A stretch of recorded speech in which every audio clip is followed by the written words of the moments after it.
Today I got a guy that's worked with and shot some of my favorite music videos with some of my favorite artists of all time. I'm talking about Curren, Freddie, Gibbs, Styley, Pro Era, ASAP Mob. What is it like working with Freddie Gibbs? What's it like? Freddie was like, I got this new song I need to shoot. And somebody to shoot Dame it. was like, yo, you want to shoot this Freddie Gibbs video? I was like, cool, send me the song. They sent me the song and it was Thuggin'. Thuggin' had just dropped on the blogs like a few days earlier. I already had the song. Some of my favorite Freddie Gibbs songs, bro, like Thuggin', Shame, what's the other one? Those Enough though, you know what I mean? These are two songs that just like the videos, deep.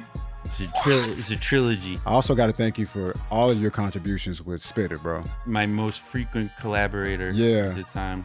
I feel like the most emotionally impactful to me was King Kong. ASAP Mob came to Tokyo to do a show. And I met Yams and we shot this video in Tokyo. It came out dope. Did you ever work with J-Leg? Hung out with him multiple times and I shot him for the Black Rock project. So that was really successful. We got on Letterman and on TV. A week or two later, after the album dropped, we went back in the studio and recorded Black Rock 2. This album never came out. I have all the songs. How does your story with Dame Dash begin? My only connection into the industry was that my friend brothers happens to be Dame Dash. The first job I ever shot with him, it was like a New Year's Eve party that his son was DJing in the city. Didn't get paid. You have to do free shit. It's just a part of it. It wasn't about getting paid for me. He hit me up and was like, oh, what would you say if I told you that you could be in the studio with Jimi Hendrix and the Rolling Stones together and they're gonna record together today in the studio. Do you want to shoot it? And I was like, fuck yeah. Today I got a guy who's an entrepreneur and cinematographer that's worked with and shot some of my favorite music videos with some of my favorite artists of all time. I'm talking about Curren, Freddie Gibbs, Styley, Pro Era, ASAP Mob. Even worked with companies we all know like Nike and Adidas. And let me not forget, he's worked with another legend we all know, Dame Dash, to help him shoot his movie called Honor Up. That's right, Yeah. He's done a lot of cool things, but most recently what he's done is create a zine, which is a photo book of some of his favorite moments working with these artists along his journey. And as soon as this episode is over, I'm telling you right now, if you're a big fan of the blog era like I am, you're going to want to go purchase this book so you can have a piece of something special. Let me introduce you to this guy, man. I welcome jonahschwartz to the Halfway Up podcast. Thank you. Doing good, bro? Yeah, it's my first podcast. Yeah, which is crazy. Nervous. It's crazy this is your first podcast because you got a lot to say. I do. I have a lot of stories. I had to stop you before we even got this shit really going because like you just giving all the incredible information. This could go very long if you don't put a limit on it. Nah, listen, I'm gonna put a limit to it. So like my goal is maybe like a hour minimum, maybe hour 30 tops. You know what I mean? So we're gonna try to get in and get out. But really, I want this conversation to be one about highlighting how amazing your career is. And, you know, I like to look at podcasts like I want this to be a medium and a conduit for the people that can relate to it. Like, I feel like it's not about us at all. It's about the possible thousands of people that might be watching that need the message. You get what I'm saying? So this is who I really want to do it for. And I think your career is so incredible that it's like somebody going to hear this and get what they need from this to either make that step or maybe keep going. You know what I mean? Some people need inspiration to make the first step, and some people need the inspiration to keep going. You know this as an entrepreneur. Yeah. I look for inspiration every day to keep going. Yeah, it's crazy. So before we even get into like the background with New York and shit, the first thing I gotta do, man, I told you a moment ago when we was over there, but now that we on the cameras, I gotta tell you again, bro. I want to thank you, man to man, creative to creative, for doing the things that you've done and contributing to the culture in the way that you have, because some of the videos that I have been literally obsessed with in the past, like, let me tell you something. Let me tell you how deep this shit really go for me. Like, I'm living in Dallas. We don't got Wi-Fi in my house, right? I got a PSP, and that's the only thing that I got that's like Wi-Fi compatible, right? And so like what I would do is I would go to a coffee shop across the street from my apartment after hours. It'd be like 8 p.m., 9 p.m. or something like that, because I'd use the Wi-Fi over there. And I would religiously be watching like Freddie Gibbs videos and shit like that, because I'm just like channeling the energy from that shit, right? Yeah. And to this day, them songs really, bro, visually love it. Sonically love it. Not knowing that one day I would be sitting across the person that helped collaborate on making that art possible. That's so dope. So I got to thank you. You know what I mean? Because like from that point in my life where I was as a child to where I am now as a man, it's like it's just a full circle moment for me. And like some of my favorite Freddie Gibbs songs, bro, like Thuggin', Shame, what's the other one? Those Enough though. You know what I mean? These are two songs that just like the videos deep. It's a trilogy. What? That was a trilogy, bro.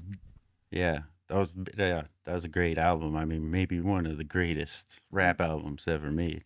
I'm just bro. I'm blessed to have been around to be able to do that. Just being in the right place at the right time. I got the chills right now. Like, how the fuck does it feel to have been a part of something so like objectively legendary?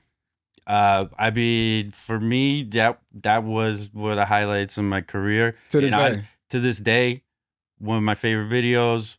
Also, one of the most like well received things I've done. Hell yeah. But also, I mean, you know, Freddie Gibbs was probably one of my favorite rappers at the time. Hell yeah. And Madlib, come on, I was my favorite producer. Come on, for like fucking 20 years since I was in high school or whatever. Yeah. So it was just surreal to even get offered to do that track, and I was like, what? Yes. I think actually I remember getting offered to do the Thuggin' video. Tell me the origin story about how this even came to be. I'll make it as short. Yeah, make it short. Get in there. But you know, the original connection I got with Freddie Gibbs comes from working with Dame and Creative Control, and Freddie was on Ski Beats' album. He did a song with Ski Beats, and that's how you. That's when you first heard Freddie. That's not when I first heard Freddie, but that's how I first met Freddie. So I was working with at DD172 with Ski all the time. I was just making videos for everyone in the building there. And were you shooting a lot of these videos for free at the time? Well, no. When I was working at Creative Control, at that time I was on salary there. Okay, got you. I only asked that because I know how. Well, we can get into that. Yeah, for sure. We're gonna get there. To that point. Yeah, there's many years of free work, and even after that point, I'm sure. That's why I asked because people don't understand. Even now, there's sometimes free work. Sometimes you got to do free work. Game. Put yourself in position. Yeah, I look at it as investments. I'm investing my time, or my resources, or my gear, or whatever. But I'm just looking, you know, for what's coming, for the outcome of that investment. So, of course, like, oh, I really like this artist. I like their music. I would love to do something for them. They don't have a big budget. But I know if I do something dope for them now, that's going to help them get bigger and get bigger budgets. Of course. And then that'll, in return, give me more opportunity to do bigger stuff with them and grow together. So when it's the right decision, because sometimes you do free stuff for people and then you regret it or it doesn't go anywhere, it turns to be a pain in your ass. And a lot of them, really, 90% of my investments, I get no return on. So hold on, don't even go, because I want to get into that later. You know, we're going to get into our entrepreneur bag for sure, but that's why. Yeah, go ahead. Back to the point. Yeah, back to the point. It was Ski Beats. Ski Beats, yeah.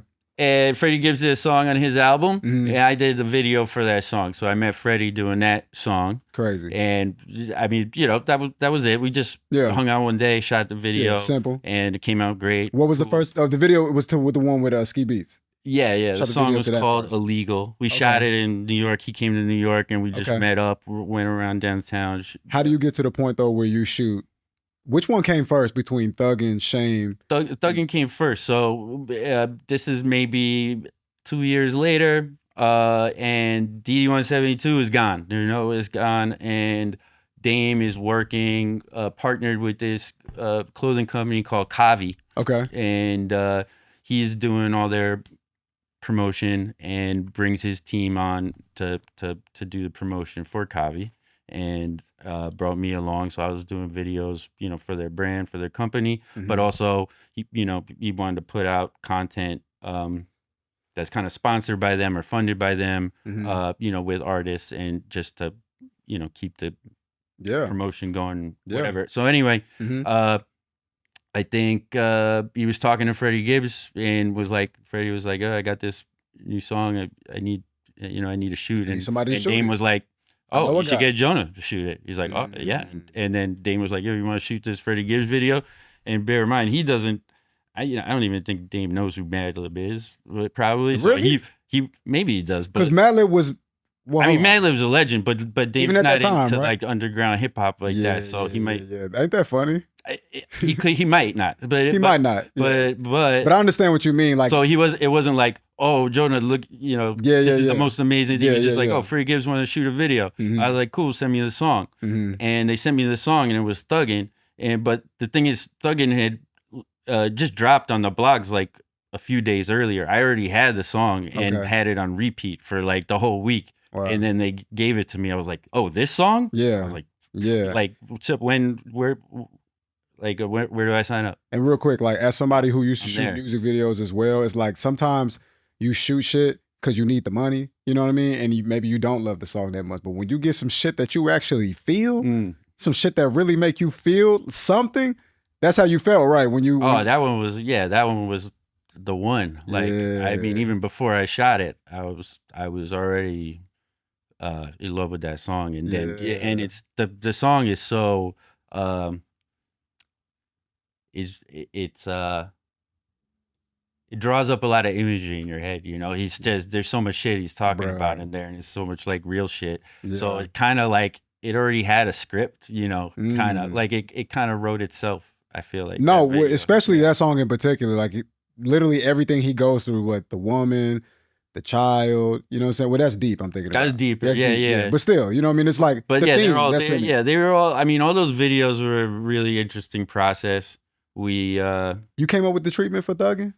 Yeah, we did it together. So where did y'all shoot that at, Thuggin'? That was in L.A. That was in Inglewood. Okay. And South Central. We were like in that area. Like the grunge feel of that. That shit was not a safe shoot. It couldn't have been. Nah. And that's what I like about the video so much, because listen, if anybody who hasn't seen this video, pause this real quick, go YouTube, Freddie Gibbs Thuggin', cinema masterpiece if you ask me, right? And the way real life, for some, not for everybody, right? But that life exists, that reality exists. The way real life was captured in that, it's crazy. Yep. That's what I like about it so much, because it just feels like it's a place I'm not supposed to be. I mean, I think that was the idea, was really to make it like as real as possible, but capture it in a very cinematic way.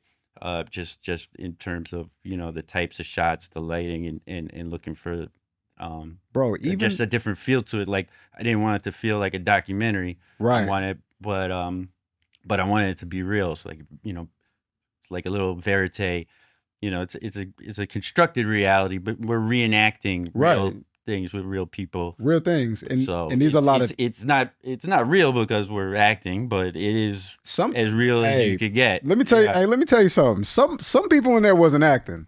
No, they were acting as themselves. Yeah, that's what was happening. But even like Thuggin', like you get to the part of the video where there's a guy who, there are people partaking in things, right? We just keep it real clean, simple like that. Yeah. That's some of that stuff.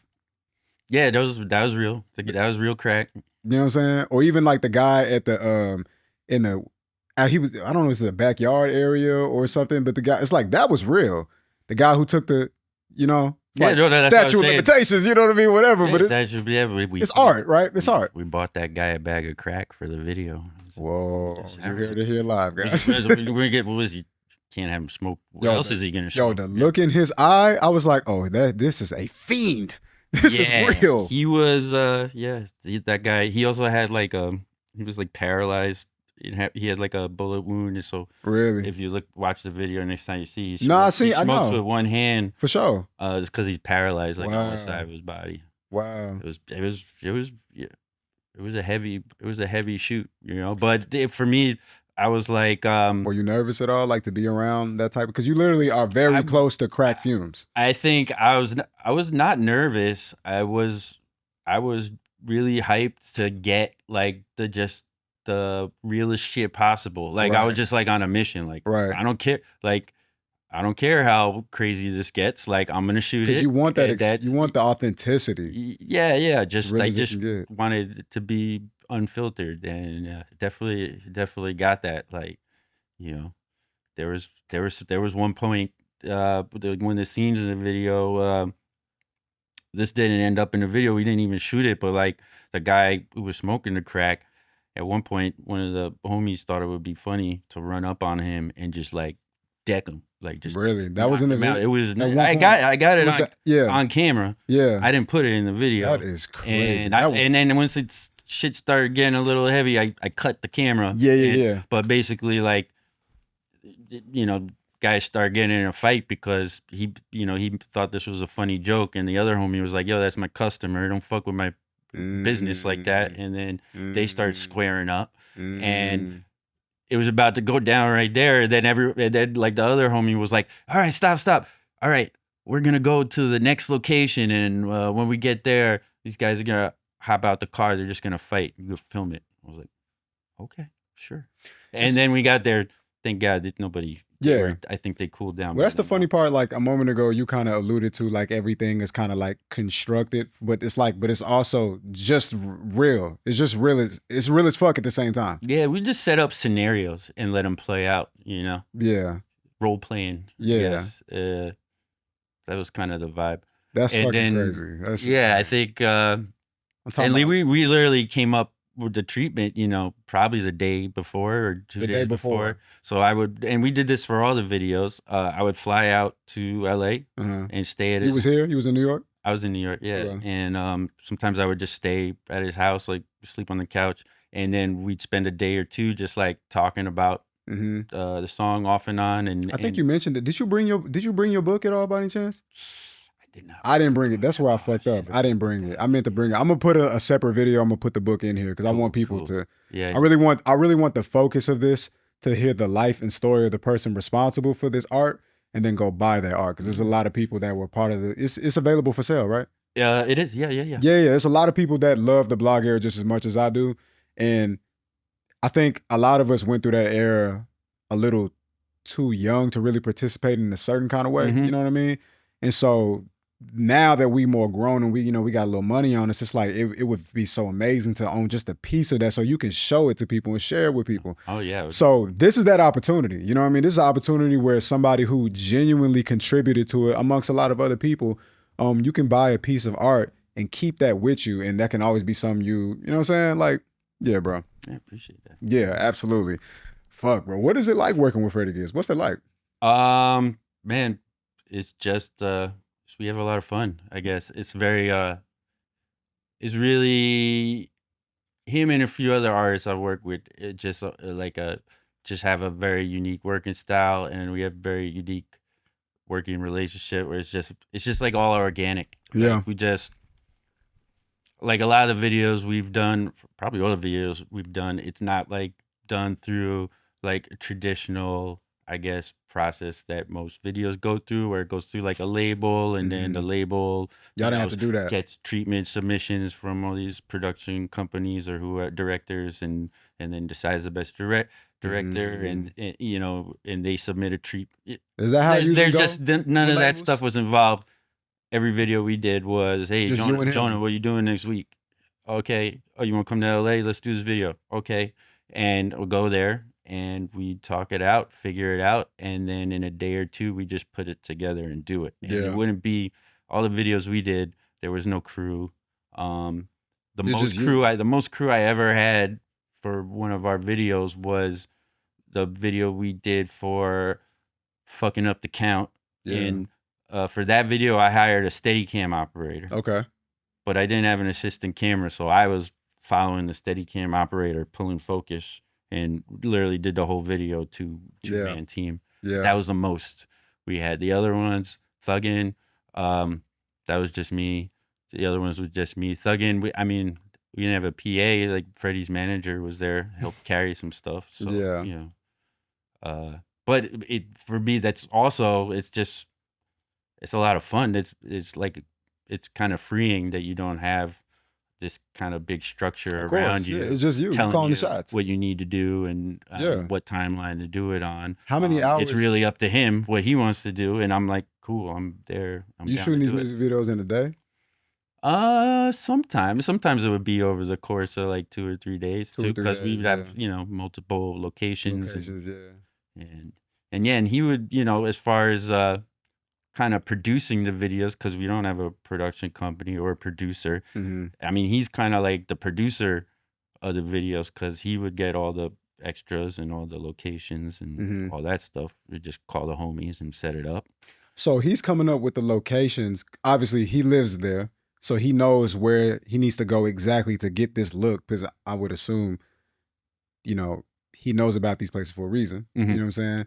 And do you guys check out the locations prior? Like, do you have the treatment before, or do you check out the locations and then by that you come up with the treatment for the video? No, I think we come up with the treatment and then we try to find the locations to match. Right. Like, oh, I need this apartment. Oh, I need this trap house. All right, who's got the spot that fits the part? That's crazy. Find the homie or the homie or the homie that's got it, and then you just fucking go for it. What camera were you using at this time? So the Freddie Gibbs videos, the first two I shot on a Sony F3, which was a pretty new camera at the time, and it's fucking amazing camera. Even now when I look at it, it's only 1080p, but like just the color that it gets, bruh, it's all about them fucking colors. So I used that for the first one, and then the second one, Shame, shot on the same camera, same lens. Sony. Yeah.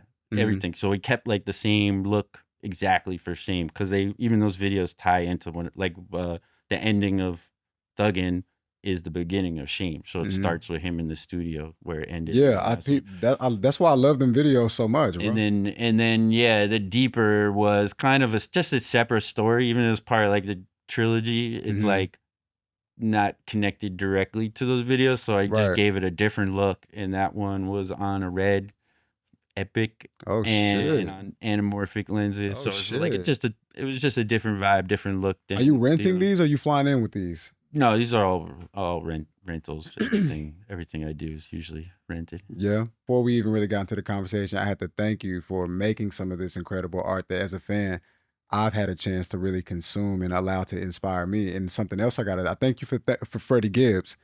I also got to thank you for all of your contributions with Spitter, bro. Probably my most frequent collaborator at the time. I gotta thank you for that, because genuinely, like, these contributions that you guys help collaborate together, him making the music, you making the visual, these things have inspired an insurmountable amount of people. You couldn't even imagine. I mean, there are people who are fans of you that have no idea what you look like, they don't know you, but they love your work, right? And this was me once upon a time, you know? And so to just be sitting here in your presence, knowing that you contributed to some shit that I'm just like, I'm part of what makes me proud to be me is the taste of music, the things that I've gravitated to. And so since we talking about Spitter, like Roasted and so many other songs, like tell me about your experience working with him, and tell me, I want to know about like the favorite songs that you put visuals to, that you like your experience to it, just like whatever you want to say, bro. Just give it up.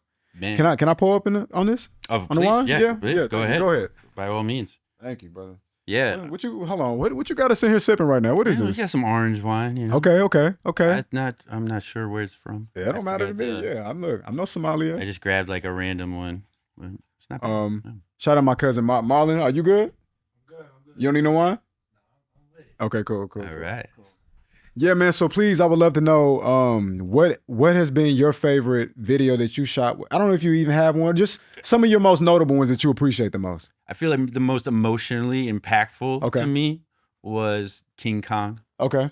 Come on, bro. Because when we made that, I felt like that video meant something. Yeah. Like it was a statement. Indeed, it did. It was a statement that put him on the map, and it talked. You know, it was kind of him.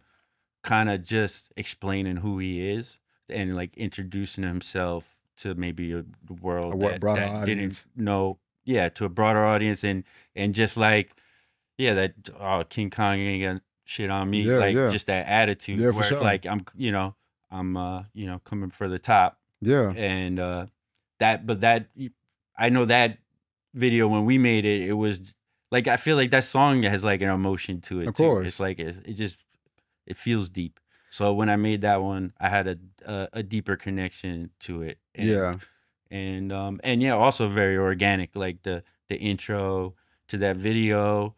We had it's like we're driving in the car and like the Mos Def's Black Star's playing on the radio, Nuts. and then the rain starts falling, and then we're in a storm, and then he starts rapping in the storm. Nuts. That's just what happened. That's just what happened. That's literally.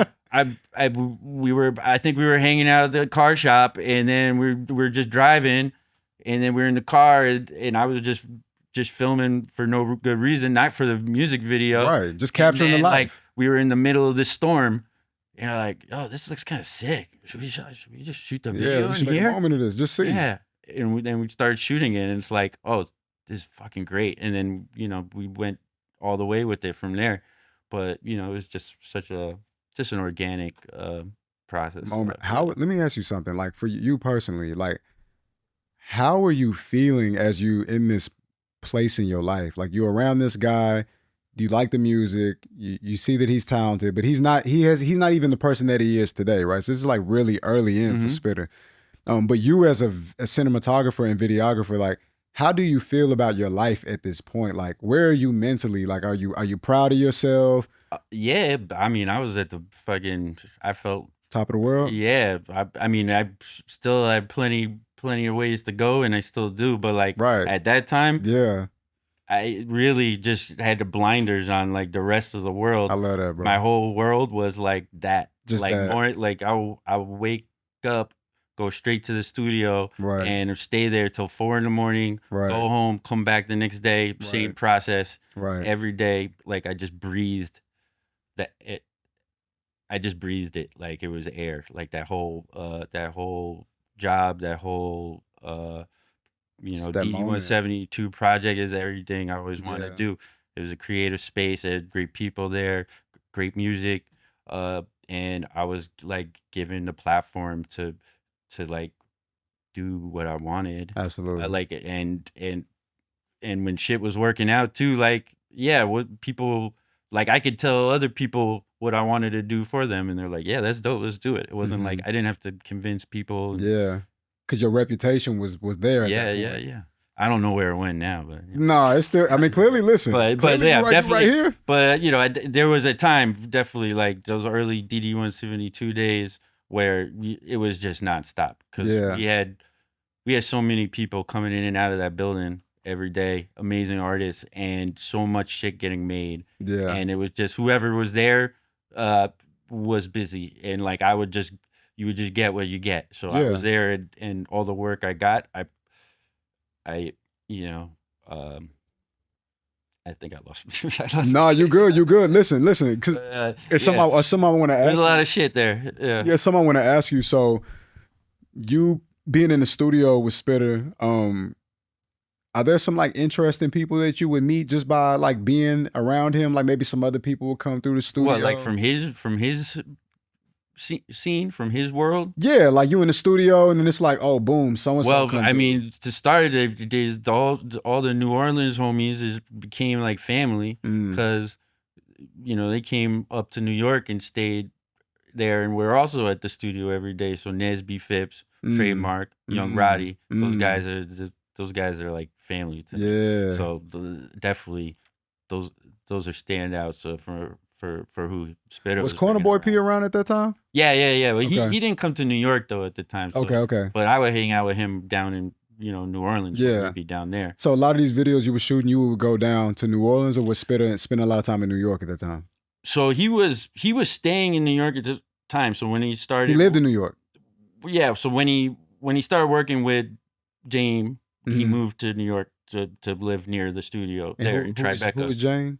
Dame. We started working with Dame, right? Yes. So, yeah, he moved to New York then, but we'd still go back to New Orleans. Of course. And usually when he would go back, I would go with him to get content, capture that life, document, and all that. Yeah, one of the things that you talked about in the zine, you titled the zine "Visions from the Rooftop," right? Visions of the Rooftop. Visions of the Rooftop, and that's something that's a shared moment that you share with Currency. Can you please tell me and the people, because again, for the people that's listening, if you're a fan of the blog Air, I want you to go buy this book so you can own a piece of art.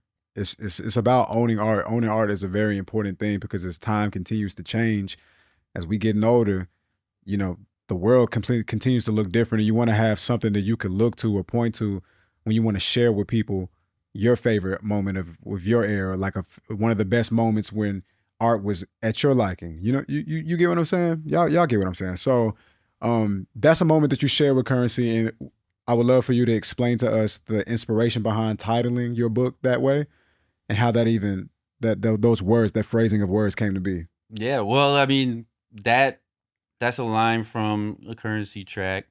I think it was "Life Under the Scope" from Pilot Talk. Come on. But once I mean, just that was probably being a part of that album and you know, that whole process. That was like one of the highlights of my life, doing that. And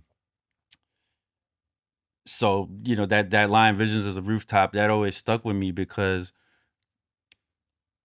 that was kind of like what we were all striving for, was this metaphor of the rooftop, which is, you know, your success. Mhm. And I think he might have got that from it was actually like from a Dipset song. It was from Okay. like a Dipset mixtape. I forgot. Okay. It was like a Jewel's line or something. Okay. Shout out Jewel's, man. I could be mistaken, but Cam, Jim.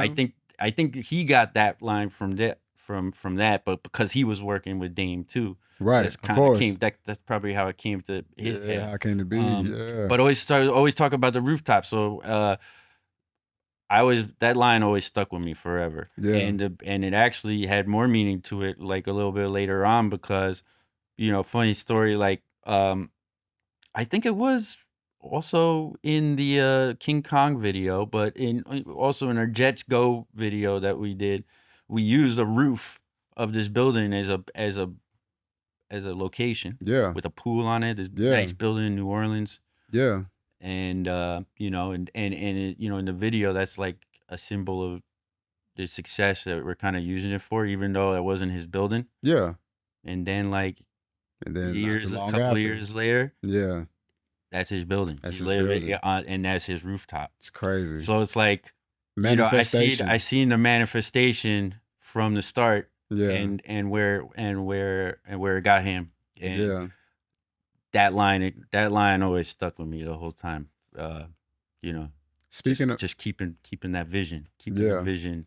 Speaking of manifestation, are there any, just like that moment with Currency, like if, you know, y'all shooting in that building, it's not his building at the time, but then later on, full circle moment, you know, he lives there, right? Mm-hmm. Have you had any experiences in your career where there was something that you set your eyes on and then you saw yourself back at that point in the future where it became like a fully formed manifestation? Yeah, I mean, to be honest, I feel like a lot of the shit I've accomplished has been a little bit of manifestation. Mm-hmm.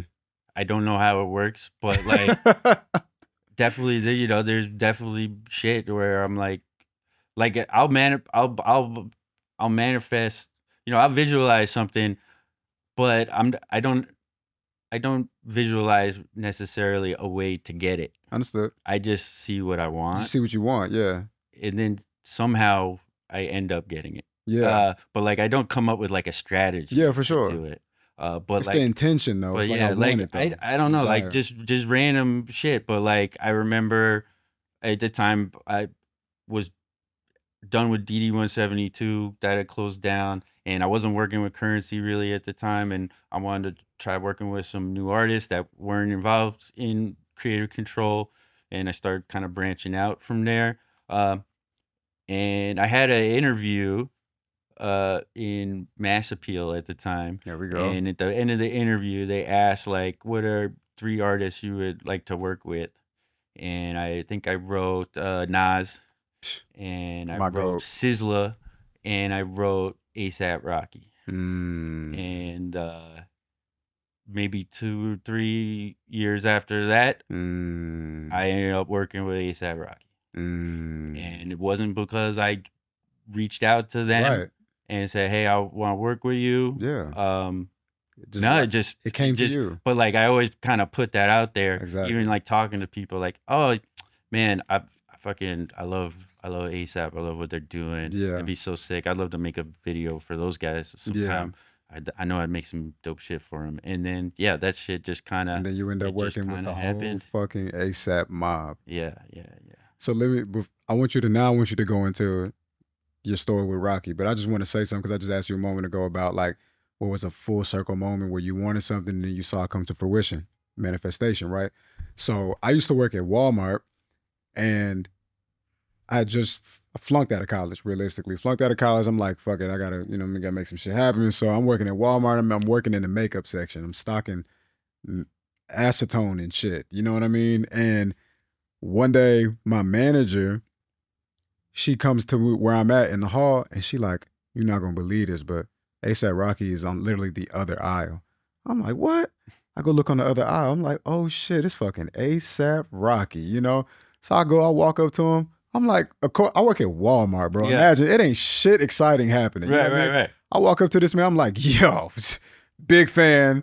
This is incredible. Before I know it, everybody's there except for Yams. Everybody's there. You know what I mean? Like, to this day, I kill myself because I knew that moment was going to be special to me. I had took a Snapchat and everybody was in the Snapchat with me.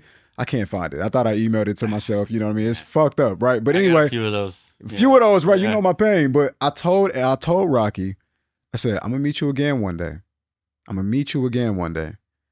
Since that moment, I have ran into Rocky 4 different times. Yeah. You get what I'm saying? Yeah. You just know. I ran into him I've been in the elevator with Rocky 3 times, just me and him. That's funny. In an elevator. Just random. Just bro, in an elevator, you know, and it's like, I say that to say, sometimes you don't got to know how you going to do it. I didn't know how the fuck I was going to meet Rocky working at Walmart. I ran into Freddie Gibbs in an elevator in a hotel in LA one time, just totally for no reason. It was like 7 in the morning. I was on my way to the airport. I was like, what the fuck are you doing 7 here? in the morning, yeah. Yeah. Just, that's the shit happens. Yeah. Like, your destinies. They align. Yeah. For anybody that's listening, listen, sometimes you don't got to have all the particulars figured out right away, but just having the desire for it, you know what I mean? Like, gotta have the vision. Had a vision. That's it. You gotta have a vision of the rooftop. Yeah. You know what I'm saying? Listen, you gotta know what the roof looks like. You gotta know and what direction to go. At least that. Yeah. At least know where you're pointing. Yeah. At bare minimum. You know what I mean? So like, let that be some good advice for people, because it's like you're looking at 2 different people who share a version of the story where it's like we didn't necessarily know how, but we know that we wanted it though. So don't be afraid to want things. You know what I mean? Because a lot of time I think people easily can count themselves out and convince them of what they don't deserve, right? And I do it to myself still. Same. You know what I'm saying? Yeah. It's easy because, you know, we're not perfect people and nobody is more aware of our bullshit than us. You know what I mean? So we're so aware of that bullshit, sometimes it stops us from seeing the potential of what we can become. But regardless, understand, like, set your desires high and you just might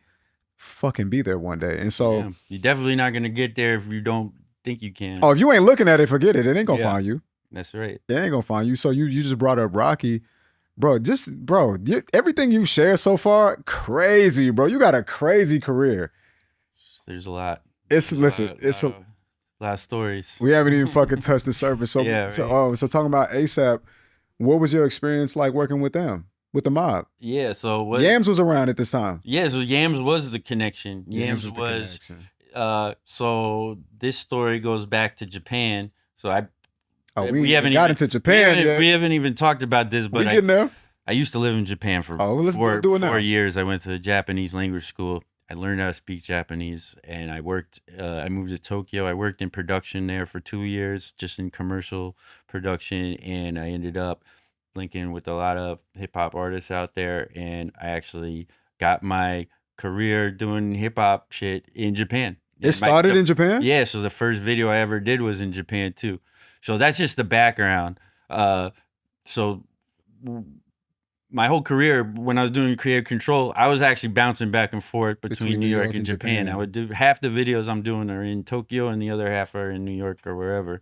And at this one time, I don't know, maybe this is 2013 or something. Yeah. I was in Tokyo. I was there for like maybe 2 or 3 months, just posted up.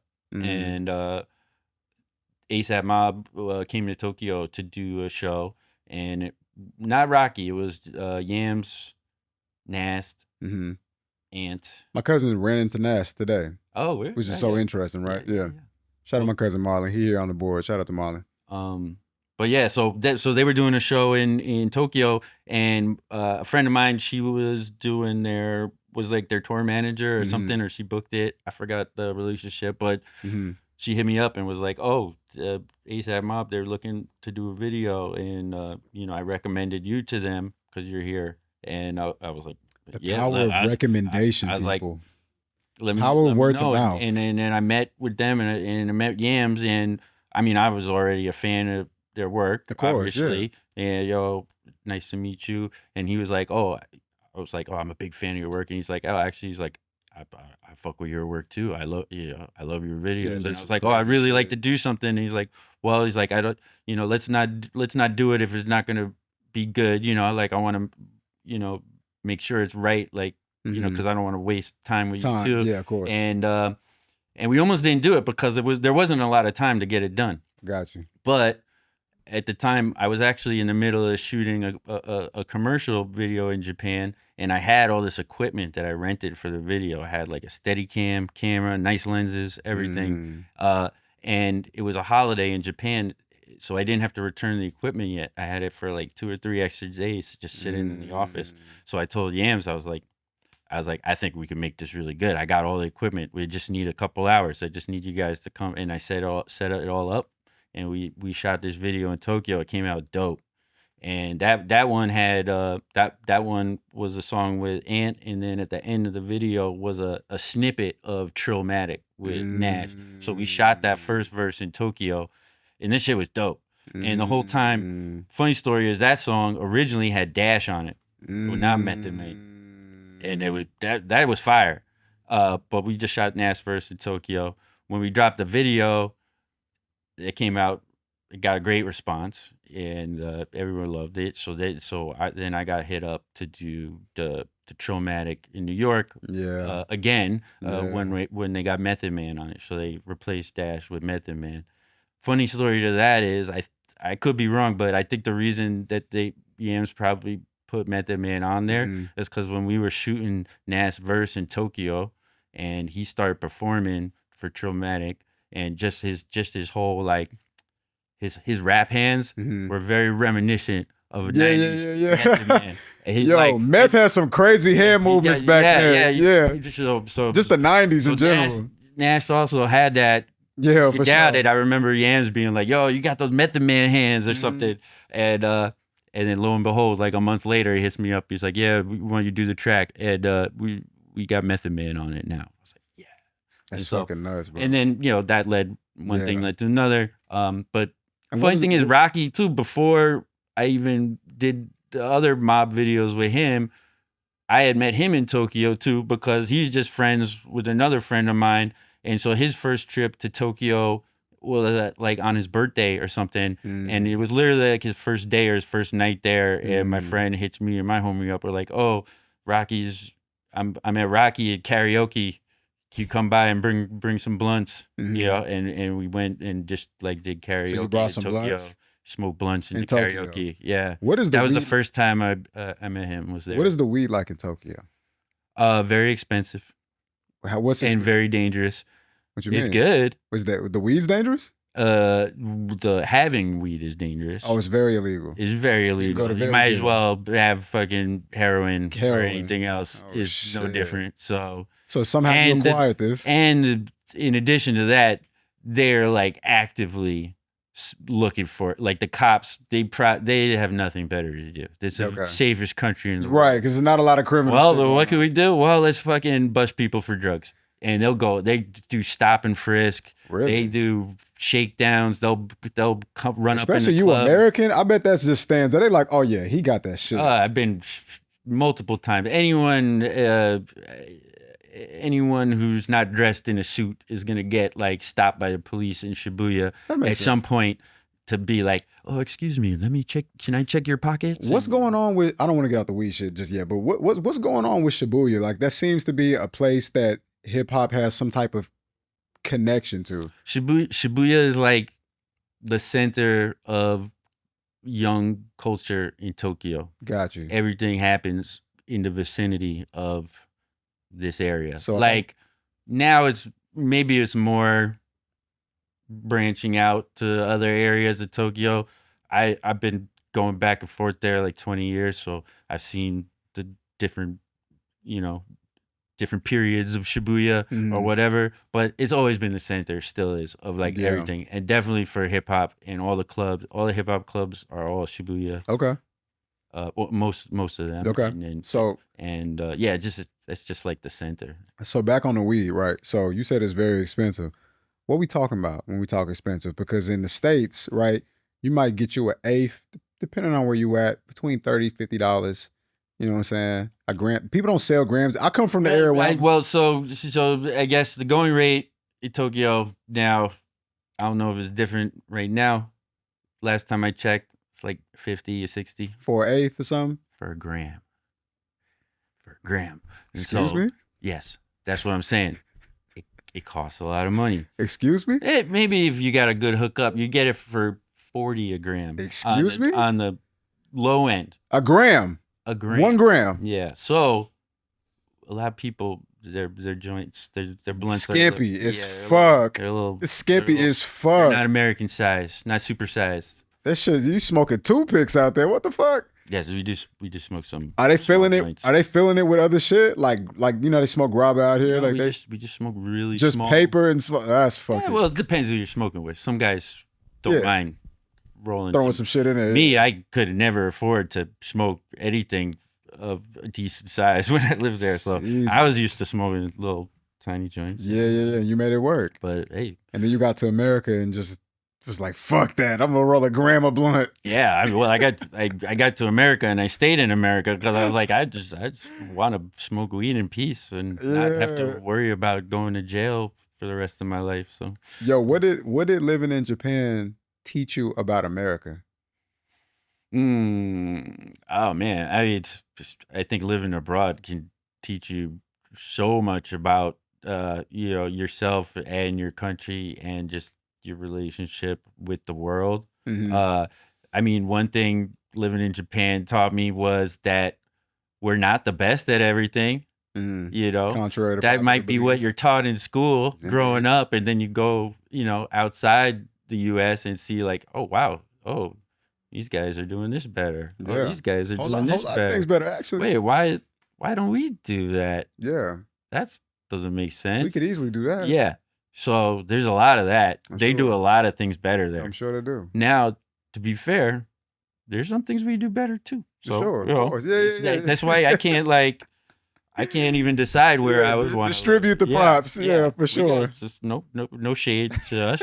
We have a lot of freedom here. We can speak our mind more here. Yeah. Easily and also one thing I also realized living abroad. America is the center of entertainment of the world. They set the precedent, movies, the standard for everything. Music. The whole world watches America. Yeah, it's like the ripple effect starts in America and then just expands. Yeah. So I mean, I think that's pretty obvious to anyone, but like really, I think like living there, working there, so much. Even the hip hop scene there is like.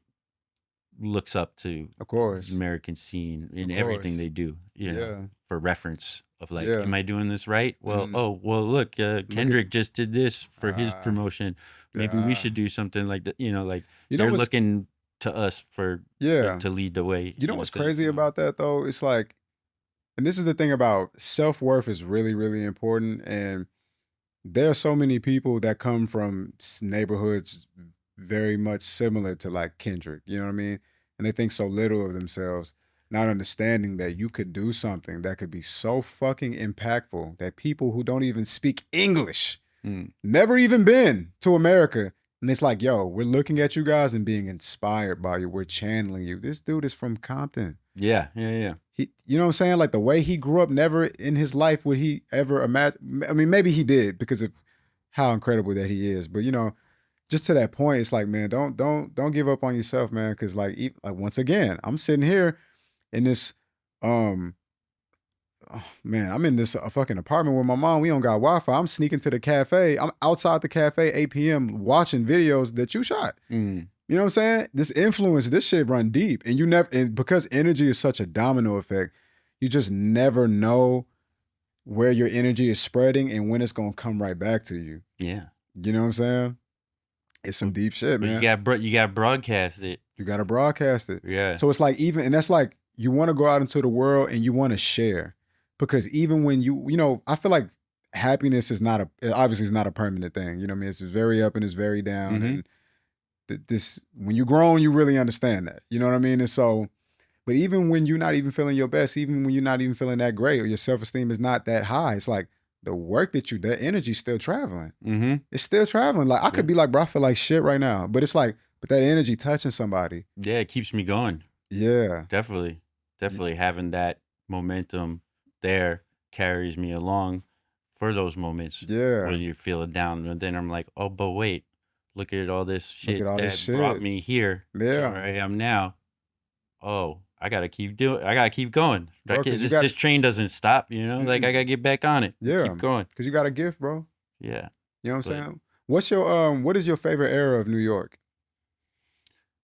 Man, fucking 90s, because that's what I was raised in. You know? That's what formed me. Yeah. I feel like just fucking 90s hip hop, skateboarding, punk rock, cinema, pop culture of the 90s.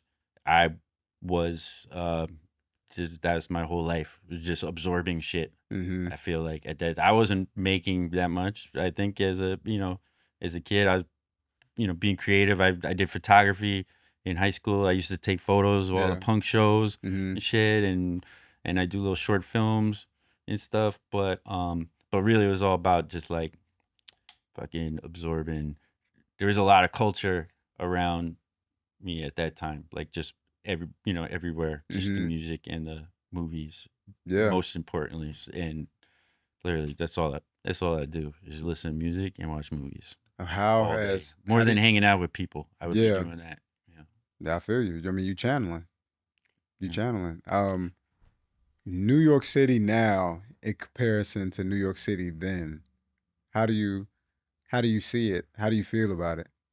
Well, it's a constantly evolving beast. There's a lot of improvements in the city for sure. Like quality of life improvements, and there's a lot of great things about the city that are lost as well. Get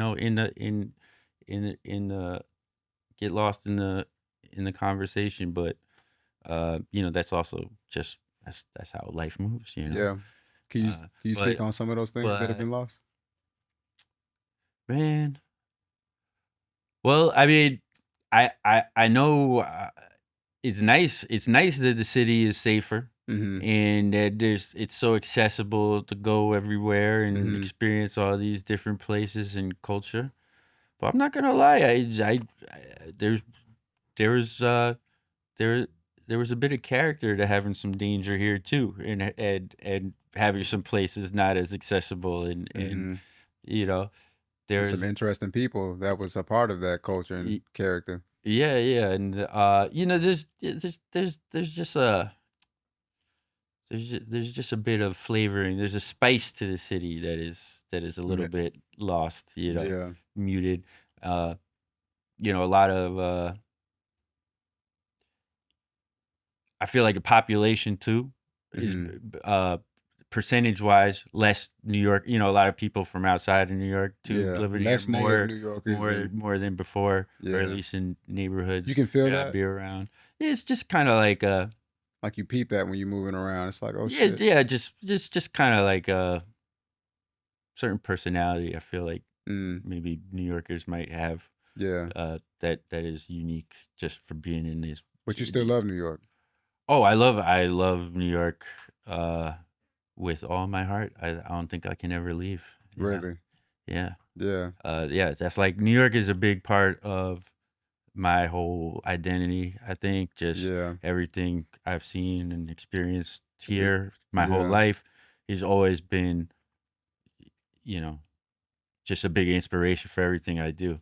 And the same shit with Tokyo is like a lot of the videos and just the ideas I have to put out there is about kind of capturing the things in the world I like and preserving it in time and sharing it with the world. So when I make music videos, like a New York video. Like when I did Traumatic, that was really personal to me because I wanted to make like the best fucking New York video. Like I wanted to just represent New York for the world to show, like just preserve this energy, on film here The beat that and let Dramatic is so everyone, ill too. take a look at it. And same thing with the stuff I did in Japan. It was always about like capturing that world or that Yeah. energy that I'm experiencing or seeing and bottling it up and then sharing it Sharing it with the the world. world so they can see what I just saw that inspired me. And listen, once again, I want to thank you for having that mindset and doing exactly that.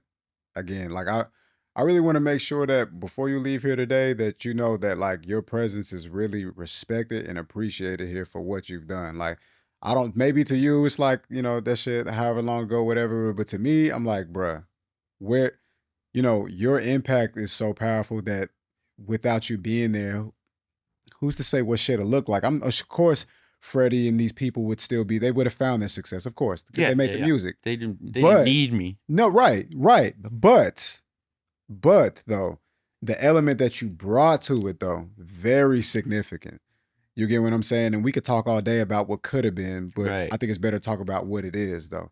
You know what I mean? And so I just want to make sure you understand, bro. I appreciate you for what you did. Like we talking about these guys, because they make their music. They're the cowboys of the situation. But what you did though, the icing that you put on the cake though, very appreciated. And that's just something I just don't want to get lost. Like we talking about these people, but at the end of the day, as of right now, you the star of this situation. I just appreciate you for everything that you've done. Well, thank you. Yeah, I appreciate that. Absolutely, bro. Yeah. Absolutely. Let me ask you this, man. Tell me, I really want to get into this shit. Okay, tell me about a lesson you had to learn from bad business that made you a better entrepreneur. I know you got them stories, bro. Yeah, which one is the question? Because I got them. I didn't. Shit. I was like, if you work in hip hop music video production world, you're gonna come across some bad business at times because not everyone likes to play the game straight. Small amount of people. And a lot of people just don't like to pay for stuff when they say they will. So even if they said they would, huh? It's just a thing that kind of happens more often than I prefer. But lessons learned. I mean, I learned a lot of lessons about that from like not get like someone saying they're gonna pay me and not paying me. So what lesson learned? All right, I need half up front, or I need this, or that, there's ways you come up with. When I was shooting music videos, bro, I got to a point where I was asking people like, just pay me everything, like right now, because I'm tired of this shit. I should have asked people to just do this. You never got to that point where you just asked them like, yo, run me everything off top. No, I guess I just thought that was like I was just doomed to this relationship. To this fucking situation. Yeah, I was like, this is just the way it works. It's tough, bro. That's why a lot of people don't survive. It's hard, man. It's fucking hard. That's why, I mean, unfortunately, I wish I could make a living doing music videos. Like, what a career, what an amazing life I would have. I never, it's also because of me and just the kind of person I am and the artist I am, where like, 9 out of 10 of these videos I did, I'm sacrificing my own pay to put into the video because I just want it to be great. And it just, I never figured out how to like make a decent living. I was always kind of like struggling check to check while I was making the greatest work of my life. Greatest work of your life, bro. It's not easy. What the fuck? But you got to just keep, if you want to do it, you just got to keep going. So for me, I diversified. I before I was only doing hip hop videos and I was directing and DPing. I was a cinematographer before I was a director. 100%. And then I just jumped to directing and ended up, I shoot too. So I would just shoot everything I directed. But then I'm like, man, I'm not really making a good living doing these music videos. Plus, I have a problem where I can't really make a good video for a song I don't fuck with. Of course. Which also makes it difficult for me to make money because I do get opportunities to shoot videos and just don't do it because I'm like, I can't fuck I'm not inspired by this song. And can I just say, for the people who have never shot a music video before, which I'm sure is a lot of you, you have to listen to the song 1,000,000 fucking times. Well, that too, yeah. 1,000,000. You better like it. 1,000,000. You're gonna spend a lot of time with it. 1,000,000. You play it back over and over and over and then over. when you edit it, now you're playing it. That's what the fuck I'm talking about. I'm talking about the editing process. But before you even get to shoot it, how many times do I got to listen to just the to come song up with just to write it? Because you're coming up with the treatment. I'm listening to the song maybe 1,000 times before I even get to the set, and then 1,000 times more after. Nah, that's wicked. Yeah, that's wicked. Yeah, so, yeah. That's what I'm really. I'm really fortunate that I've had a lot of opportunities to just. Most of the stuff I've shot is stuff that I really liked and I enjoy listening to. Yeah. There was only a very few that I did where it was like, oh, I just need to get this check and I don't really like this song, but I just need this check. There was only a few. That's also probably why I didn't make a great career, a lucrative career doing music videos. It was a great career. I kept avoiding the opportunities that I had to make with the money opportunity. Yeah, that makes sense. That makes sense. I just can't live with this music. I'm like, to me, I'm like, also it just it's kind of represents my taste as well. Where I'm like, I don't want people thinking I like this. Yeah, song. I'm not condoning this shit. I'm not. Validating this shit, or proving it. Yeah, I have a very picky music taste, so I'm like, I'm not. But see, what I'm looking for from you, though, I'm looking for a very specific scenario, and even if you can't get one, let me get one, right? So I was living in Connecticut at the time, and if these guys was listening, I'm gonna say the story, but shout out to you guys because I needed that at the moment, and it was helpful, but it was dumb. I should have never did it. I'll never do it again, right? So again, we talk about. What was the question? Tell me about a lesson you had to learn from bad business that made you a better entrepreneur. Let me tell you about a lesson that I learned. I'm living in Connecticut, East Norwalk. I just got to the East Coast from Texas, trying to figure out how to get to New York City. I'm taking MTA North to New York City all the time. Pain. Run into these guys, connect with them off of Instagram or something like that. And my living situation is very shaky, it's very up in the air. And then I find out I need $600 extra than normal to stay in my living situation. Let's put it like that. $600. Like, I don't have that fucking money. Mm-hmm. I don't have that money. So I'm working with these guys, shot a couple videos for them. You know what I mean? They're the only people that I really know in the city that I could extract some kind of money from. Mm-hmm. I don't want to ask nobody back home from where I'm at. That $600 is a lot of money. So I tell these guys hey, yo, because I'm thinking I'm about to ask them for $600. I need $600 right now. So I'm thinking yo, what can I tell them that's so convincing and appetizing that they just gonna send me $600? A guy they don't really know, you know? I'm like, yo, what if I shoot 3 music videos for you? I shoot 3 music videos for you. We could bake it in to $600. Would you do that? Sent that money over. I'm like, great. I get to stay in my living situation, everything work out. But now you gotta shoot. Oh my God. When I tell you I was locked into that shit for almost 6 months, that money was gone as soon as I got it. But now I'm in slavery. I'm in servitude. Yeah. You know what I'm saying? And it's different drafts, and it's change this, change right. that. And the notes, right? Yeah. Bruh. Well, that's definitely one of many lessons learned is clear communication. Bruh. And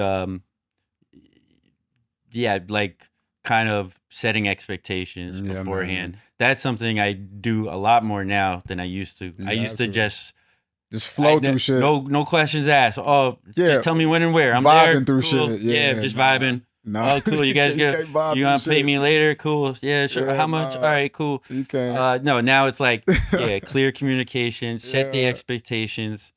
Definitely, if they're asking for something that you can't do, then say it. I don't think I could do that. You know, make everything clear. Or if we want to do that, I need this much more money to do that because that's what that costs. Do you hear me? Because if you don't, then people are going to have the expectation. And then when you don't meet it, that's when you're going to get the shit. Also, like as a video, no matter what type of fucking business you're doing as a freelancer, if people are hiring you for what you do, it is up to you to tell them how to properly evaluate what it is that they're coming to you for and what they can expect from that. Mm-hmm. Because again, natural creative is who I am, but business is something that you got to learn. Mm-hmm. And so in business, you got to understand when I'm conducting business with somebody, I'm supposed to tell them what's not okay. Yeah, you got to set the boundaries. You got to set the boundary. You never know. Because I wasn't setting a boundary, and that's why I got caught in this fucking deal that ended up being like 6 months long because they asking me for 4 different revisions and shit of one video. And it's like, we can't even move on to the second one because they being very particular. And it's like, fuck. Yeah. Fuck. Yeah. You know what I'm saying? Yeah, that's a rough situation. I can't think of like a specific one. Yeah. I feel that sounds very familiar to me. I know like it do. I've been in a very similar scenario. Bruh, you trying to get that bread in New York City? Okay, so my next question. Hold on, let me put the phone up here. So my next question. You ever say yes to doing business with somebody that you regretted after? Interesting question. Mm-hmm.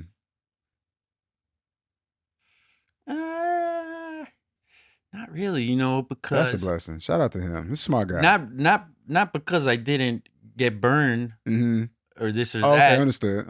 It's because I don't look at my regrets in that way. I guess like I don't regret my regrets. Understood. I'll regret these things, and then I tell myself, because it's purposeful. That's the way it had to happen.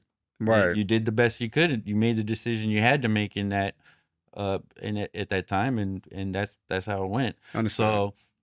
So, and in addition, I can find the gems in the struggles too. So the silver lining of it all, the lessons.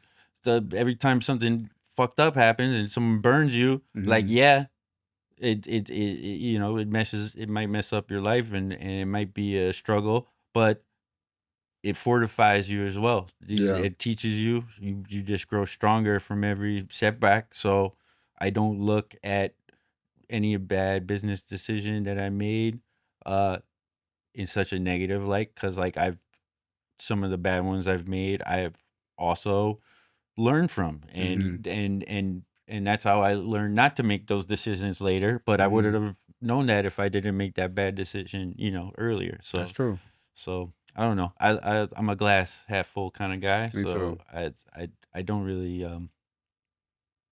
perspective. Yeah. Let me ask you this: have you ever made a mistake in business you said you never make again, but still did? Oh yeah. Too many. Too many.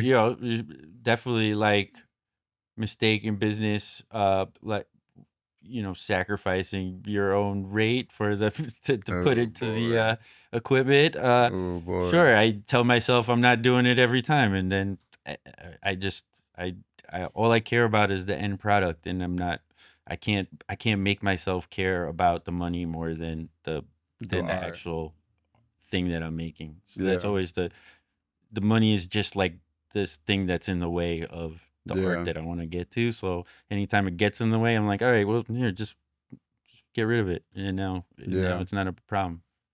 So look, I shouldn't do that, and I keep doing it. Well, it's interesting because there has always been this timeless story about the struggle of balancing the art and the business. You know what I mean? And it's like you either find yourself, very few people find themselves in the middle of balancing both easily. Yeah. And most times you're on one side extreme or the other. You know what I mean? Well, really, those are the real successful dudes are the ones that balance the two. That can balance it, and they do. They do a great job of it. Like there's some really successful artists out there. Yeah. That could do both sides, and that's why. Or they just got the people around them to do the sides that they can't. Then there's that. A lot of it is positioning the people that you have around you. You know what I mean? Which is a privilege. Let me ask you this: what were some of your favorite songs and artists? Just coming up shooting music videos. Like, what were some songs that you were really living with? Stuff that you was playing on the infinite loop. Albums you like were when I started shooting music videos. Sure, or just let's think about blog era in general, right? Yeah, so I shot my first music video 2009. The first music video I shot in America was for Noe from Bird Gang, who I met because I was shooting behind the scenes for Jim Jones at the time. And so this is 2009. At this time, Max B was my favorite. And yeah, it was like, what's your favorite Max B song? Yeah, I mean, I was it Porno? Maybe. There's too many. I can't even get into it. Go ahead, spit your favorite Max B verse. Let me hear it. I'm not gonna be rapping on TV. Not today. I'm trying to hear the songs. I'm trying to hear you sing a Max B verse real quick. You know, Max B be busting out the melodies. Yes. So one of my inspirations for making music videos is because I would watch World Star every day, and I would always see Max B putting out his content somewhere in Harlem. It was always shot on like a little handy cam. You know, it wasn't like. But you liked it though. Oh, of course I loved it, but I mean, I was like, oh, like I want to make.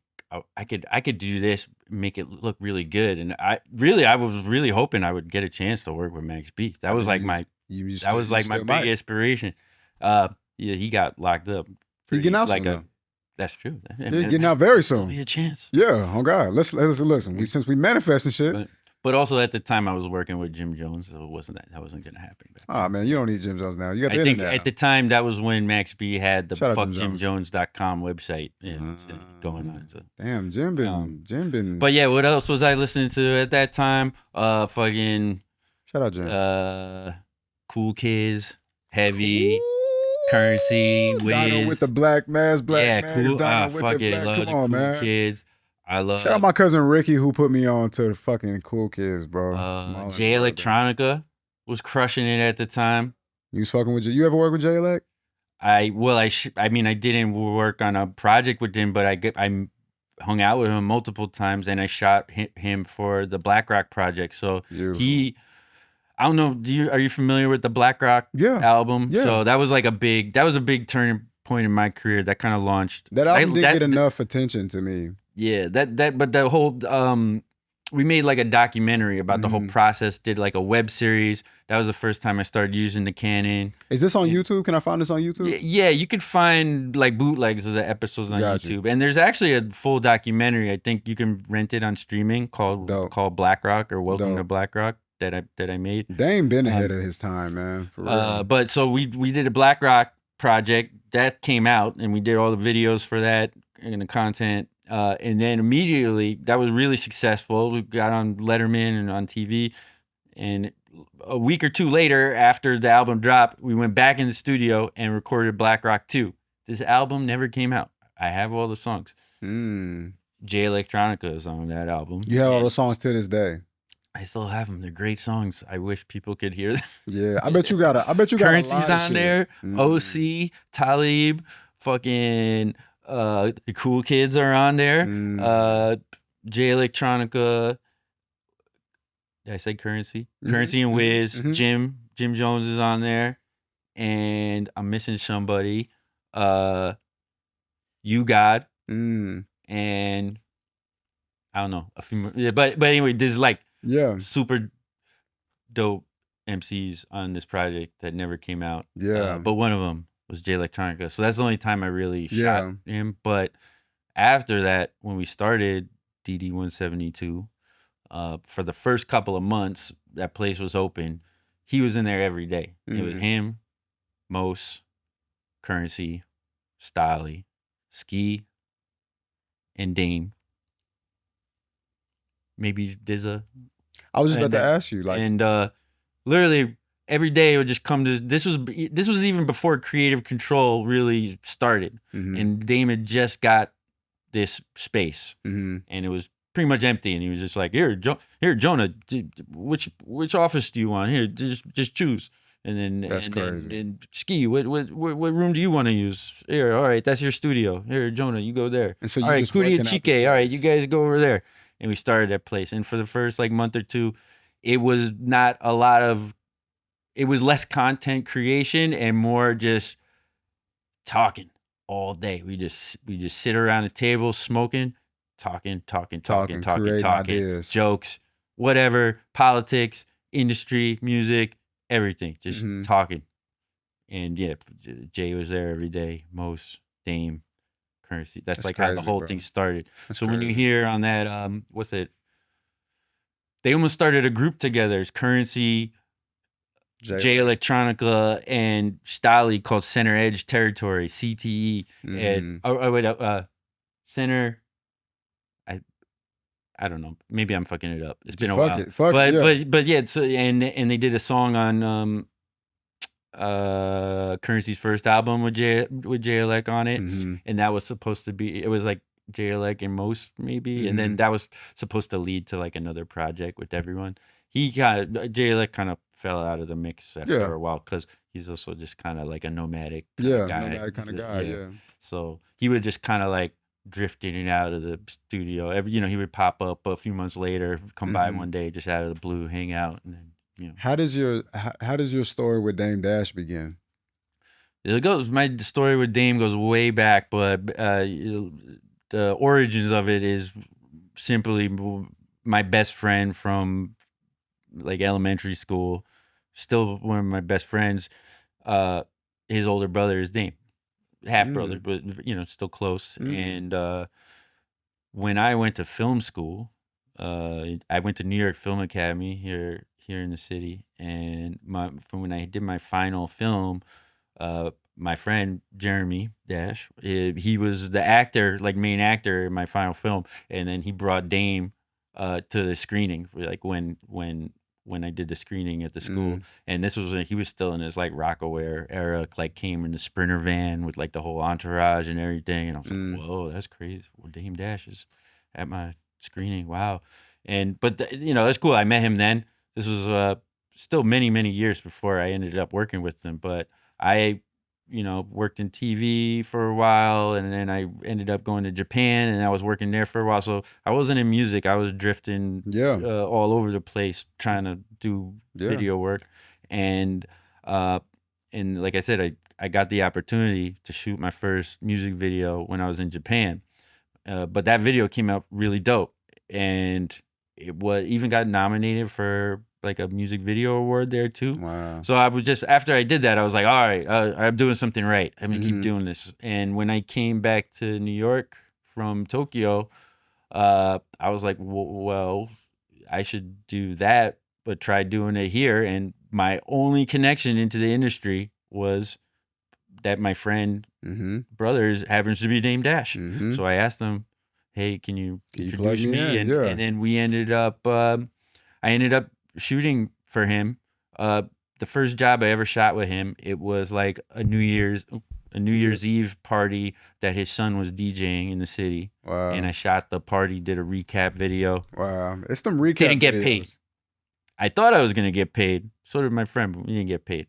That's okay. It's okay. In hindsight. Yeah. I continued to work for him. Yeah. For maybe a year, on and off, never got paid. I didn't ask to get paid. He would just tell me, yo, I got this thing I'm doing. You want to shoot it? I would come and shoot it. Give him the footage. That was it. Did that for like a whole year. Wasn't about getting paid for me. I want to get my foot in the door. What you was doing? I want to get experience. I want to meet people. Yeah, you're building a connection. And I did that for the longest time. And in doing that, that's what put me in the right place at the right time to get offered that Black Rock project when it came up. So like, I think at that time, Dame was kind of like on a hiatus from music. The Jay-Z split was already years in the past, but he wasn't putting out new music. And then he was kind of working with Jim Jones at the time, kind of like managing him a little, or just doing his creative direction. And but then he came across this Black Rock project idea, and put that together. And I happened to be the guy that was around shooting with him. So he hit me up and was like, "Oh, Jonah, what would you say?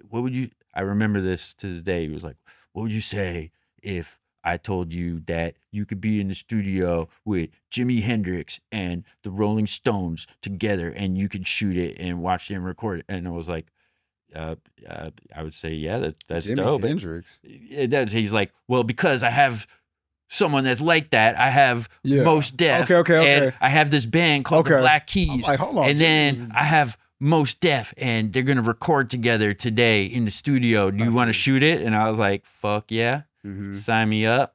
And I went and shot that, and I didn't ask for money then either, but that turned into a job from there. It turned into a job. Yeah. So and the whole Black Rock project too was not planned originally. That day that he invited me to come shoot it, that was a kind of like a trial. It was a test. The whole rest of the project was not a concept yet. It was just like, let's see what happens when we get the Black Keys to play music with some rappers, because the Black Keys love hip hop. This might be a cool combination. And it was dope. And so we shot, it was just 1 or 2 days that we shot to start off, and that was with Mos Def and Jim Jones, and they did like 2 or 3 songs. And I cut a little trailer or something out of that, and that looked really great. And that's what led to the rest of the album being made, was kind of like off that trailer that we made in the first day. Wow. But that, once again, is just being in the right place at the right time, because I was already the guy who was there filming for him, and he had this project come up, and he said, "Oh, why don't you film that?" Well, now that I did that project actually was a real creative project. I made a whole documentary, web series. I made a music video for it with Jim Jones and Mos Def. It was on MTV. Wow. Huge. That was a huge, like, just jumped a bunch of steps in my career just off that one project. And then off of, when I was done with that, now I'm a director and I'm making rap videos. Yeah. But and now you setting your prices, you letting it be known. Yeah. But before that, literally was just shooting whatever I could for free, just to get my foot in the door. And I basically knew that, I knew in my mind that I can make good shit, so that I felt that if I just got the opportunity to make my good shit for the right person that appreciates it, then it'll my investment will pay off. My bet will pay off in the end. I just want to add to that. So there are points in your life where you have to do free work. You have to do free shit. It's just a part of it. When I first got to New York, I also did a lot of fucking free work. A lot of free work, bro. I mean, you said you was around for about a year.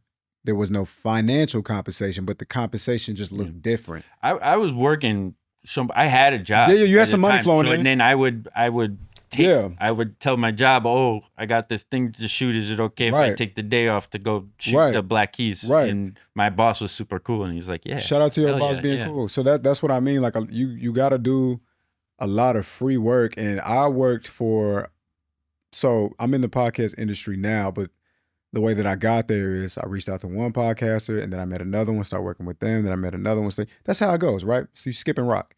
And that first podcast, really all of them, I didn't really start getting paid in podcasting until I started working for the people that own this studio before they created this studio. But everybody else, except for some other people, so I did, except majority of the people, majority of people I worked for like a year, bro. I'm talking about like a podcast drop every week, bro. You know what I'm saying? They drop every week. You know what I mean? So you just in there, just editing fucking 2-3 hour episodes, and they gotta be, and then it's like you exporting shit that take all day because you got a shitty computer. You get the export, you realize something was wrong, something didn't go right. Oh, I've been there. So then you gotta, and then it gotta drop by the morning. Oh, I've been there. I tell you, sometimes it doesn't drop in the morning. And a lot of people not happy with the guy who couldn't get it done in time. And that's another thing about this fucking world about freelance videography and shit, is that it's so much anxiety, bro, and so much stress that rests on your shoulders because you are the motherfucking guy. No, it's so much stress. Yeah. So much stress. If that shit don't drop, we only looking at one person. They're like, yo, this whole album drop is on your shoulders. It's fucked up now. Oh, you didn't finish coloring it. You fucked up the whole album. Now we can't promote it and sell it. You know, that's how it feels. That's how it feels. Totally. Yeah. Yeah, and some people want you to feel that way too. They do, yeah. Yeah, some people. I'm old enough where I feel like I could kind of separate myself. Yeah. Like mentally. Yeah. I used to take it real personal. But also the work I was doing used to be a lot more personal too. Like I said, when I was working with people, it wasn't like through a third party. It was just me and the artist, or me and the artist and their manager in a very personal situations. Yeah.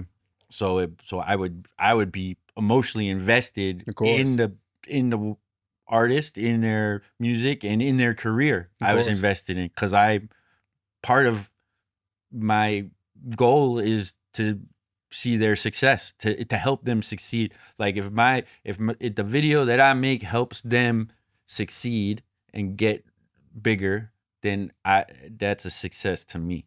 Yeah. So that was always a big motivation for all that shit. Yeah, I just want people to understand that it's okay to do free work. I also want you to understand that oftentimes when you're doing free work, you are being finessed. You are. And I need you to understand that it's never okay to finesse somebody or be finessed, but sometimes you got to put yourself in position to be finessed for the greater opportunity later. Yeah, well, I think it's important to recognize. You got to know from the jump. Finessed, you got to know from the jump what you in it for. But you got to see. Try to have the vision. You got to have the vision. Have the vision for the outcome. You got to, and then you can determine from that whether it's worth it to let yourself, or to let them think they're finessing you. And that's what I mean. But you know. So let me just add on top of that. As long as you're getting what you want to get out of it, and it's not, like, to me, if I know that the outcome that I'm looking for is on the other end, because it is a value exchange. I don't feel like I'm being finessed, because I'm like, oh, well, it's okay. You get right. You're gonna get what you want, but I'm also gonna get a little what I want, and it'll work out. I feel you. So let me just speak from my experience more so. The reason why I say it's finesse is because at the end of the day, a lot of the people that are doing this, Marlon, put the camera on me real quick. A lot of people that are doing business like this, they wouldn't. First of all, this industry is all one hand washes the other with the free shit. That's just kind of how it works. You know what I mean? It's just like they're just paying it forward. That's how they got into the game a lot of the time. Yeah. So then that's, but the thing is, these people understand the value of work and the value of $1. And so they very much so understand that what you're doing is worth monetary compensation. Yeah. They understand that. And that's why I say it's finesse. Like, but they know what they're doing. They know what they're doing, right? But at the end of the day, they also know that what you're getting in exchange might not be dollar amounts, but the opportunity amount can be extremely. I mean, you can almost not even place a value on it sometimes, because you get in. Sometimes people just need a chance. Sometimes it's the opportunity to have the chance that can change somebody's lifetime. Some people don't get fucking chances, right? And so you do free work for an opportunity to have a chance. And then once you put me, like, let me get in there and let me fend for myself and show you what I can do. And it's in those opportunities where you create your life manifesting and blossoming in different areas. Let me give you an example. Like, again, I'm living in Connecticut. I kind of want to say the name. I don't want to say the name though, but it's just like, I'm working with this dude that a lot of people know in media spaces and stuff. And I reach out to him and I'm like, yo, I'm new to the East Coast. I got a camera.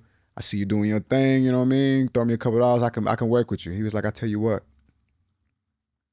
how about you bring me, how about I not pay you shit? And how about you, not only will I not pay you, but how about you bring me a bottle of Hennessy and a bottle of Douce, and you can come shoot for me for free. And that's a little extra. That's a little extra, right? Yeah, a little extra. I think I might not have gone for that myself. So check this out. Me being like, And I did, like, when I came to New York, I was like 26. I had already been shooting music videos back home. So you learn some shit in these I never cribs. paid to shoot a music video. I just sacrificed my own pay, but I Right. never Yeah. Well, listen, this is why we sharing this, right? This is why we sharing this. So I knew it was some finesse shit. And I've gotten finesse in ways that weren't as like crazy as that, but that by far is the craziest one. That's wild. That's some wild shit, right? But I did that because I knew that because me not being from New York, I have zero connections, zero friends. I don't know where to point, nowhere. I have no idea where to go. I knew I needed a starting place. You know what I mean? In that starting place, I then sprouted a relationship to figure out how to get in some of the radio stations at Shade 45. Now I'm meeting Sway. Now I'm around certain people. And it's like, and then it goes from that to working with a podcast and then another podcast. You know what I mean? So it's like, the finesse, it's like, what are you in it for? Your vision got to be on tight. You know what I mean? Like, what do you see in this that is not giving you money? Where's the opportunity for yourself? If you see it, doesn't matter what people think. Because a lot of people, you know, my friends and family I would confide in, they was like, bro, you're crazy. What do you come back home? What are you doing? I've been through the same. Yeah. You know? I've worked with a lot of people, a lot of artists, and you know, sometimes not financially beneficial to me. And, you know, I've had, you know, my parents tell me, like, what do you see me doing? struggling, you know? Yeah. Like, what do you do? Why do you keep doing this? Go get a regular job. Yeah. And, you know, I can't. I just, it's bigger than the money. But I think for me, going back to having that vision, my vision is so strong sometimes. Like when I see something that I want, that just blinders go on everything else, and like that kind of stuff it becomes a lot less important to me. It just gets in the way of like, if I want to really shoot that video, or I have a great idea for it, but the pay sucks, or the budget is not enough, or whatever. The vision suffers now. But like I see it in my head. I'm like, I need to do that. Mm-hmm. And it will so change this other everything. stuff, I'll do whatever it takes for that to just get pushed to the side. So if not getting paid is part of that, then fine. I just want to make the thing. So just whatever. Yeah. That's just my personal approach to shit. Is you know, obviously money is very important, and the world runs on money, but it doesn't run my creativity. Absolutely. So there's no creative decision I make, like of something I want to make, create, or put out into the world. There's not a single percentage of it that is has to do with money. Yeah. It's never a thought. It comes in to play after, of course, when I'm like, how am I going to make that, or but how am I going to pay the rent this month? But like in terms of like the stuff that I make, that I want to make, that it's not, money is not a factor in what I choose to do, I guess. Yeah. Well, listen, that's a beautiful thing, man. And I think it's a good time to bring it to a close.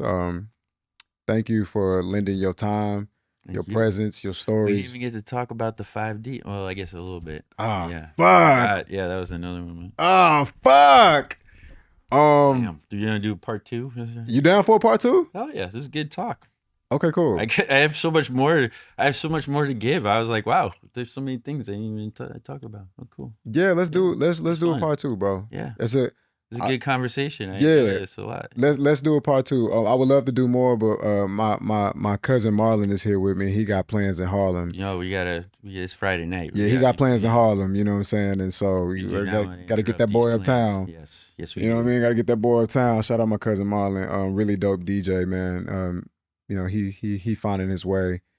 He figuring it out. He got a good ear. So shout out my cousin Marlon. He's on the boards right now. Shout out Marlon, man. But anyway, Jonah, thank you so much, man, for being here, bro. Thank you for your presence, your stories, your wisdom. Pleasure. The game that you dropping, bro. And thank you for your contributions, man, because I am one of many kids that your art has inspired and touched, bro. And here we are today. Thank you for your contributions and telling these stories. For sure. And also preserving this history and For sure. and yeah, spreading good words. Yeah, for sure. For the youth. For sure. Shout out to the youth, man. So you already know we're gonna sign out the outro, the religion, the spirit of the brand. Whenever I'm working, I will remember that done is better than perfect. And if I'm satisfied with my work, then that means that I'm living in my purpose. This the Halfway Up podcast. Clearly you hear an ambulance behind us because we in fucking New York City on Canal Street. Yeah, y'all have a good night. Love y'all. See y'all next time. Peace. Oh, wait, more importantly, follow this man. Where can they follow you at? Follow me on Instagram at jonasty-san. How you spell it? JONASTY-SAN, like Daniel San. Like Daniel San, wax on, wax off. San. Jonasty San. Jonasty, that's I used to play in a punk band, and that was my drummer. Word. Punk drummer name. Yeah. Okay. Listen, Anyway. go follow this man. Go buy the book. The book is available. He has shared some of his very favorite moments working with these very legendary at artists. Jonasty-san and at Visions of the Rooftop. Yeah. I have Also, the book. He sent me the book. Thank you for sending me the book, by the way. He sent me the book. I, like a dumbass, I didn't bring the book. I don't know why I didn't bring the book. You know what I'm saying? Fuck it. It's a great book. I love it, bro. It's a good piece of art. It's a good artifact. Become a collector. Some of you are collectors already. You already know what to do. The book is not super expensive. It's at a great price point, bro. There's great value that you get from it. Own a piece of what you love. You know, a lot of us, we have these deep barbershop conversations, cafeteria, lunchroom table conversations, on the corner block conversations about hip hop and what we love, but like we don't own a piece of it though. This is an opportunity for you to own a little piece of it, bro. You know what I mean? And I don't think there's anything realer than that, you know? So with that being said, we out of here, man. Peace. Peace. That's real talk though. Like having a physical piece of something that you could hold. It's not on your phone. Makes such a difference. Bro, like seeing that. Everything in it. Yeah. Though. Like. Yo. Fucking Trillmatic? Yeah. I was in, bro. Yeah. My rhymes will turn your mind to stone. And that's the word from Satan. Niggas be hating because Oh, I'm yeah. out of gold. Yeah. Yo. Yeah.